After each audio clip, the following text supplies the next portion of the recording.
Hello and welcome to the Paris Fintech Forum Communities Programme.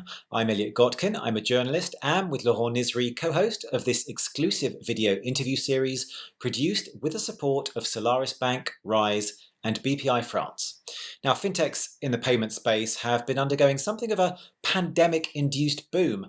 Case in point, US-based Flywire, which went public earlier this year and is now worth around $5 billion. The company's CEO is Mike Massaro, who joins me now. Great to see you, Mike. Elliot, thanks for having me. I introduced you as Flywire as a payments company, but that's obviously a very broad category. Can you perhaps tell us a little bit more about what Flywire does precisely? Sure, happy to. So Flywire is really at the intersection of a trend around software and payments really merging. So we focus on specific industries that have traditionally lacked digitization. So, if you think of us as consumers, we've seen an amazing change in things like e-commerce and retail over the last decade or 2 decades. In the industries that Flywire serves, oftentimes you look like you're going back in time on the internet to make a payment. So we do specific software around education payments, healthcare payments, certain types of travel payments, and we're really helping to bring those industries up to par with what consumers expect today. And how's life as a publicly traded company treating you?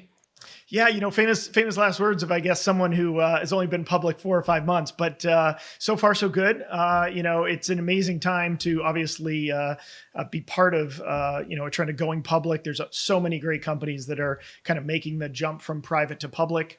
Oftentimes people think of us as a kind of 10-year overnight success, right? There's a lot of work that went into today in becoming public. And for us, it's just a milestone. I think, the way that the culture has been, it's that the IPO is the end of a road. For us, it's just the beginning of a journey that we started 10 years ago. So we're super excited about this next chapter and excited for what the future holds for Flywire.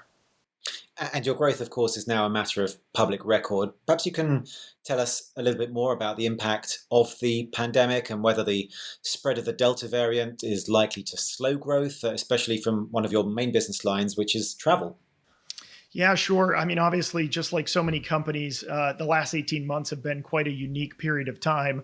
When the pandemic initially hit in Q1 of last year, our focus was 100% on our clients and our people, our Flymates, and how do we help both our people and our clients navigate such an unprecedented, time in the history of the world. So, our focus initially went to our clients. As you mentioned, our clients, touch education, healthcare, and travel, all sectors that were impacted by the pandemic, clearly.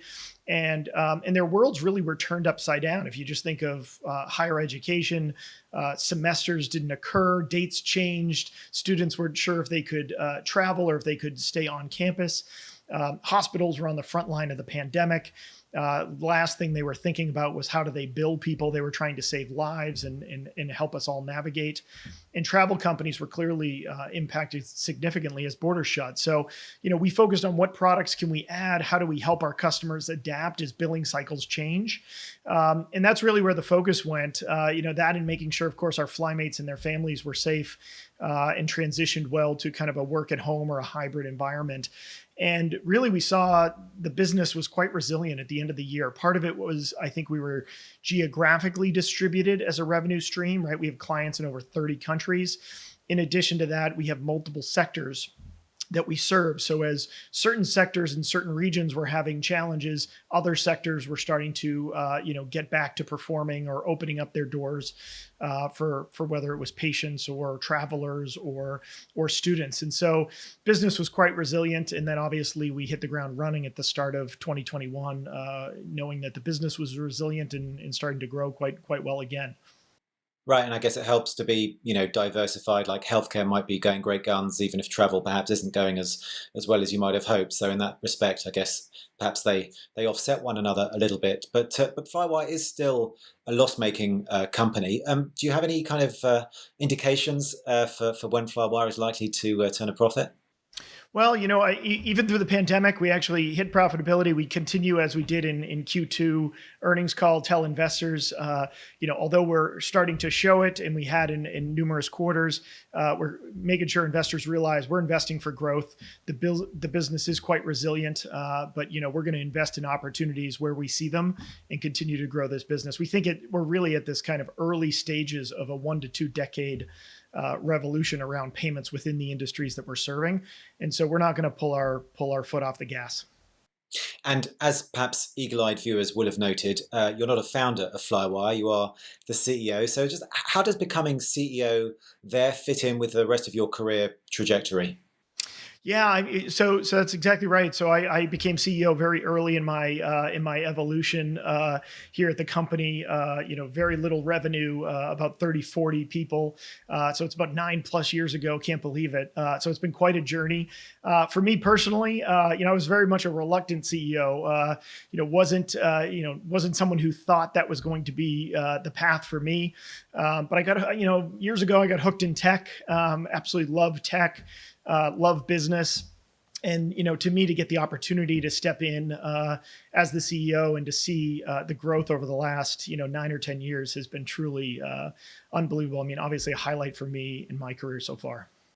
And I mean, when you were growing up, was it part of the plan to kind of, be the CEO or help, grow a startup to be a big publicly traded company? Did your folks want you to follow a particular path that you kind of, rejected? Yeah, when I grew up, in hindsight, looking back now, absolutely love tech, right? I remember being 5, 6 years old, having an Apple IIe computer, playing, games and doing things on that. To me, that was, in hindsight, something that I'm glad I finally kind of realized. In high school, it was about computers and modems that would make all types of noises and configuring and building computer towers. All sound so dated nowadays. But I absolutely love tech. I actually never thought you could have a career in tech. Thought it was much more of a traditional business career. Actually had entered down the path of a management consulting career, and was fortunate to just go meet a friend at a startup and get hooked on the culture, right? On the fact that you could actually build something as a team that no one thought was possible before and kind of disrupt existing industries using technology. So thankfully I found that path. Looking back, it looks so obvious, but could have clearly gone wrong depending on if I hadn't figured that out. Is there any kind of difference to, I mean, you've been at Flywire for what, the best part of a decade, and you've helped to grow it to the company that it is today, but you weren't actually one of the people that I guess came up with the idea of it and started off to begin with. Does it feel any more? Is it more like is it like having your own child and maybe adopting a child and, you love them the same, even though perhaps they're not your biological offspring? Yeah, for me, I mean, part of the reason I took the CEO job was because I just absolutely loved the business. I had spent time in billing and payments before. I was with a successful company called eDocs that ended up selling to Siebel Systems and Oracle. And to me, it was amazing to see how this payments and software trend in financial services and software were kind of coming crashing together, right? It seemed like the perfect opportunity for my background. And I also love the team, right? I mentioned Flymates before, 40 nationalities, 30 languages spoken. I'd had benefit in my early career to travel abroad and to live abroad. I just love the global nature of the business and the team. And so for me, it was a great opportunity. And never looked back for a minute. Just the values that we even created here, the hiring, the culture. For me, those are all things that we created from that point forward, right? Early stages, it was about product market fit.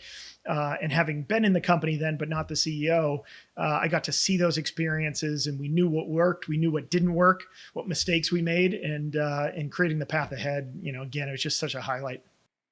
And for you personally, I mean, this qualifies as the kind of biggest success, if you like, to date for you. I mean, were there any kind of like big failures perhaps on the way that you could share?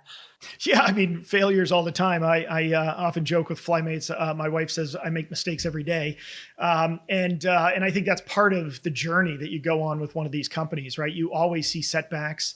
I mean, early on we made so many mistakes. You're trying to figure out product market fit. You're trying to figure out how you fit in an ecosystem that's still emerging and changing, trying to understand what customers think, what users think, and then how to build a culture and a team that that really is passionate about the business. So, tons of learnings. We launched some new products way too early. We got super distracted early on. Sometimes when you start one of these companies or in the early stages, you realize, what looks like everyone else having success is often just what's out there on, TechCrunch or whatever publications out there. You just got to stay focused on your business. Try and be great at something, and if you can be great at something, I always say you get an opportunity to try and be great at something else. Right, I think it's Joseph Conrad said it's only people that do nothing that make no mistakes. But look, Mike, don't go away because we're going to take a very quick break. After which we're going to continue our conversation with Flywire CEO Mike Massaro.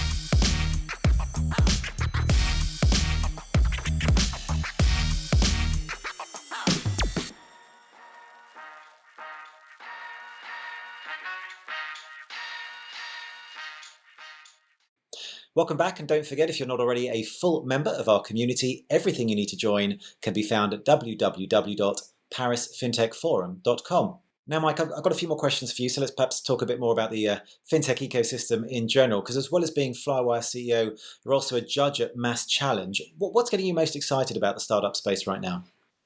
Well, I just think first, I don't think there's a better time to build a company. I mean, if you just see what's happened in cloud technology over the last decade, I remember in the early stages of having to set up servers and all those kind of things 20 years ago when you built a company. Now you just have so much infrastructure that's there, whether it's, that cloud-based infrastructure, whether it's hiring, whether it's the remote work trends, all of that just makes it a great time to build a company. And then the investment options, right? The angel ecosystem is stronger than ever. The venture capital ecosystem is stronger than ever. There's so many growth funds out there now and crossover investors that do private and public. I don't think there's a better time, to try and build a company.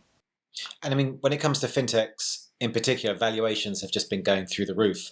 What do you think when you see the likes of Stripe or Revolut or Chime with valuations in the tens of billions of dollars? Would you say they're worth every penny? Well, I think what you're seeing with fintech in particular, part of it's that combination, right? You've seen investors love software companies. You've seen investors love payments and financial services and transactional revenue-based companies. And I think part of it is that merging of those two things together, right? Which is giving so much interest. You're seeing these kind of high growth, compounding growth business models. And I think now, I mean, if you look at valuations, ultimately people have to execute and live into those valuations that they're given. And I think if you look at some of the big tech companies, they've clearly been able to do that. I mean, if you look at Microsoft, Apple, Google, Amazon, right? It's amazing to see where they were. And everyone thought they were overvalued at one point, and now they're some of the largest, companies ever to be out there. And so it's just amazing to see the companies going public now, but also there's an expectation of execution and continued growth for those companies. So I think that's really going to kind of separate people when it comes to future valuations. Do you get valuation envy, or are you kind of grateful that the expectations are only for you to kind of, justify a 5 billion valuation rather than like a 40 billion valuation? Yeah, I think it's one of those things, whether you're private or public, right? One of the things that's always out there is, no one ever remembers the companies that raised at big valuations that failed, right? So, when you really think about it, it's about execution, right? It's about whatever you're valued at in your opportunity to grow and develop that business over time. And I think that's what really differentiates companies. So, it's great to see so much interest in the space broadly. I think that lifts kind of all boats. At the same time, it comes down to, who can execute over the long term. And I mean, look, there are payment fintechs for everything from buy now, pay later to micro payments to companies like Flywire. Do you think there's going to be some kind of shakeout, and we'll just end up with a handful of winners, perhaps like we saw in the credit card space? Well, I think you're going to see a couple of things. I think first, there's obviously been a lot of consolidation over the last 24 months, some big players consolidating between the acquirers and a lot of the banking software players. Obviously, you've seen Visa and MasterCard be quite aggressive as well when it comes to acquisitions. I think that's good for the industry. They're obviously, even though they are quote incumbents, they're sitting there trying to ensure they can keep growing for decades to come. And I think those are good trends. I think you're going to see consolidation continue. I think the incumbents have to figure out what do they want to own and what are the kind of core pieces of their puzzle that they need to kind of reinforce. But I also think you're going to see some amazing large new fintechs emerge, right? I think you're going to see companies 20, 50, $100 billion brand new companies that really emerge and hold a place in the future economy. So I think that's why it's such an exciting time. You're going to see the M&A. You've started to see it even kind of small and big, plays in that space. But in addition to that, I think you're going to see some companies that kind of break through and create new brands that last for decades.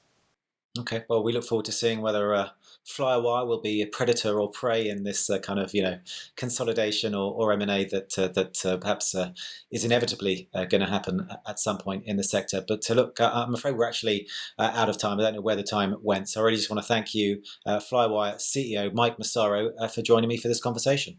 Thanks for having me. And I'll be back again next week with another big name from the world of finance and technology. We do hope you'll join us again then. In the meantime, you can keep up to date with all the exclusive interviews and content from the Paris FinTech Forum Communities Programme via www.parisfintechforum.com. Hope to see you next time. Take care. Bye-bye.